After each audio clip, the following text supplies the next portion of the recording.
পাকা আম থাকতে থাকতে বাচ্চাদের জন্য এই ম্যাঙ্গো কুলফিটি বানিয়ে ফেলো, একদম অভিনব কায়দায় সহজ উপায়। এই ম্যাঙ্গো কুলফিটি কিন্তু দিল্লিতে খুব ফেমাস, বাচ্চারা খুব পছন্দ করবে। এটি বানানো যতটা সহজ আবার খেতেও ততটা ভালো। তো দেখে নাও রেসিপিটি। ফার্স্টে আমি দুটি পাকা মিষ্টি আম নিয়েছি। আমের বীজটিকে বের করে নেব একটি ছুরির সাহায্যে। শুধুমাত্র বীজটিকে মানে সিডটিকে বার করব। একটু ভালো করে আস্তে আস্তে মাঝ বরাবর বীজটিকে বার করে নিতে হবে।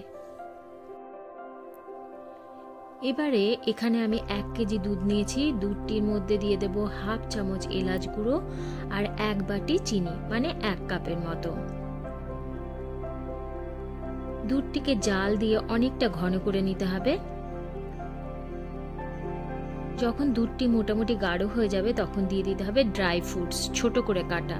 এখানে আমি আমন্ড, কাজু আর পিস্তা দিয়েছি। এবার আবার কনস্ট্যান্ট নাড়িয়ে যেতে হবে। দুধটিকে একদম থিক করে নিতে হবে। দেখো দুধটি একদম থিক হয়ে গেছে, এই রকম কনসিস্টেন্সি থাকতে হবে। এবারে আমের মাঝখানে এই স্টাফিংটিকে ভরে নিতে হবে একদম ফুল করে।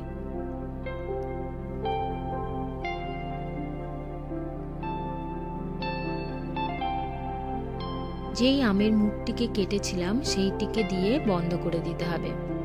ক্লিং ফুড র্যাপ দিয়ে পুরো আমটিকে কভার করবে, মানে র্যাপ করে নিতে হবে, কোথাও যেন ফাঁকা না থাকে, নইলে আইস জমে যাবে।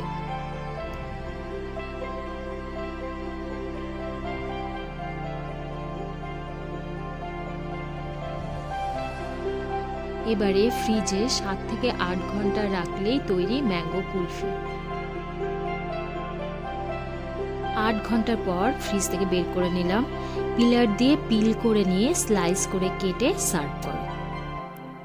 এনজয়। রেসিপিটি বাচ্চাদের কেমন লাগলো জানিও অবশ্যই।